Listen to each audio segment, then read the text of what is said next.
Dan ini betul-betul kekuatan rakyat itu saat itu luar biasa.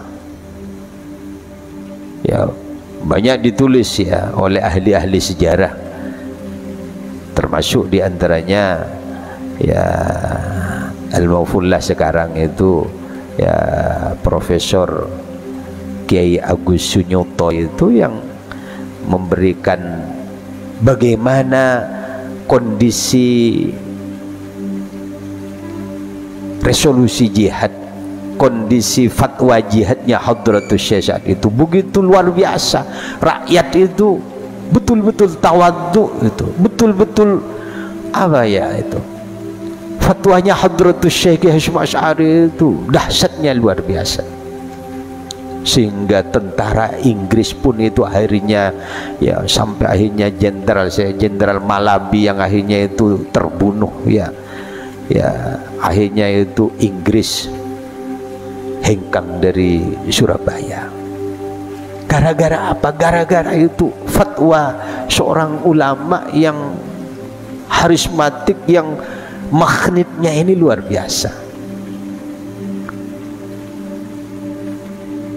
Lah sekarang ini kita memang ya ada semacam ya kekeringan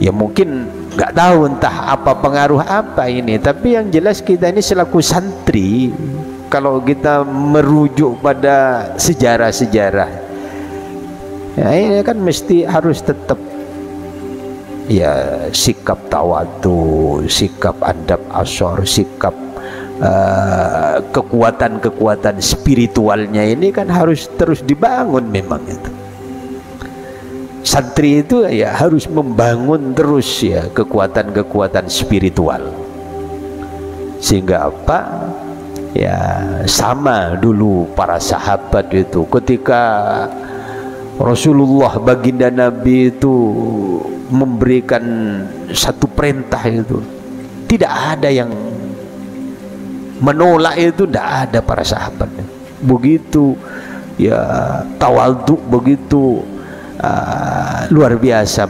melaksanakan perintahnya baginda Nabi.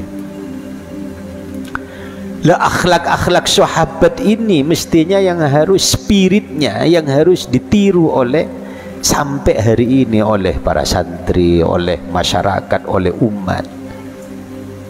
Sekarang kan tidak kadang-kadang ya. Jadi ketika oleh kiainya didhawuhi itu, oleh gurunya didhawuhi itu ya bila gurunya bilang A, muridnya bilang B ya. Ketika kiainya bilang A, muridnya bilang C. Kalau dalam konteks hukum ya perbedaan mazhab atau perbedaan pemikiran ya mungkin bisa ditoleransi ya, tapi kalau dalam hal misalkan ta'addubiyah tentang prinsip-prinsip beragama, tentang i'tiqadiyah, tentang keyakinan, tentang tauhid, tentang ideologi, itu tidak boleh menurut saya, tidak boleh apa namanya menyimpang dari apa yang sudah diajarkan oleh guru-guru kita, oleh para kiai-kiai kita. Kalau urusan mazhab, urusan fikih, karena fikih itu mesti ikhtilaf, terjadi ikhtilafiyah, terjadi perbedaan, ya mungkin tidak terlalu masalah antara guru dengan murid, ada perbedaan.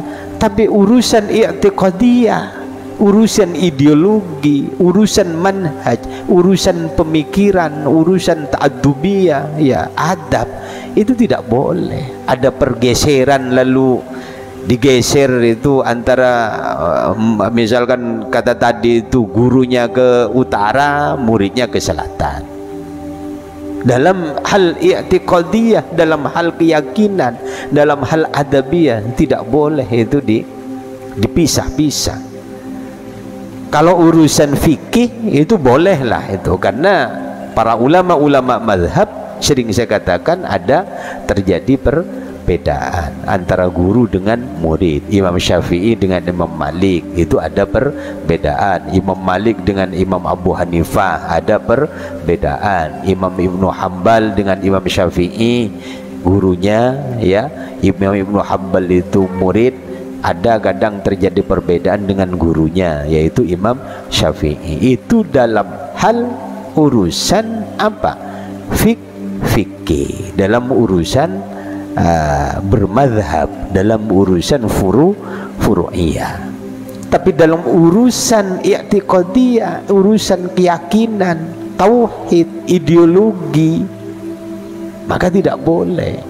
Menurut saya itu tidak boleh berpisah antara guru dengan murid.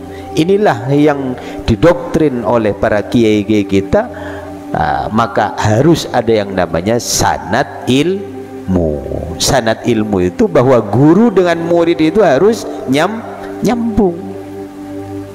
Maka santri yang baik itu santri yang belajar kepada siapa? Kepada gurunya. Siapa gurunya? Gurunya nanti belajar lagi kepada gurunya. Gurunya belajar lagi kepada gurunya. Terus tasalsul begitu, bersambung sampai kepada siapa? Maka kalau sudah sampai sanad ilmu itu sampai kepada Hadratus Syekh Kiai Haji Muhammad Hashim Asy'ari misalkan, atau para masyayikh, para kiai-kiai, ya, kepada Syekhona Khalil, kepada Syekh Mahfud At-Turmusi, terus sampai itu jelas sudah nyampe kepada baginda Nabi, itu yakin itu sudah nyampe. Inilah yang namanya sanad ilmu. Lah santri, ya, pesantren ini harus tetap memegang teguh ini. Nah, iya, harus tetap memegang apa? Ya, tasalsul, ya, bersambungnya ilmu ini. Ya, sanad ilmu ini harus terus bersambung. Contohlah itu saya mulang tafsir Jalalain, saya belajar kepada guru saya. Lah kalau saya mulang tafsir Jalalain, ya, lalu kalian itu belajar kepada saya, berarti ya sama dengan kalian itu belajar kepada guru saya. Kenapa? Karena kalian itu ya belajarnya kepada saya belajar kepada guru saya belajar lagi ke gurunya, terus sambung begitu. Lah tradisi keilmuan pesantren yang masih tetap harus terus dipertahankan, ya ini yang tidak dimiliki oleh di luar pesantren kadang-kadang, ya itu. Lah kehebatannya pesantren ini sampai hari ini memegang teguh yang namanya ya kekuatan ya spiritual ini, kekuatan keilmuan ini, ya. Jadi ini terus bersambung. Nanti kalian misalkan ya satu saat punya santri, ya, mengajarkan tafsir Jalalain kepada santrinya, ya tetap bersambung itu.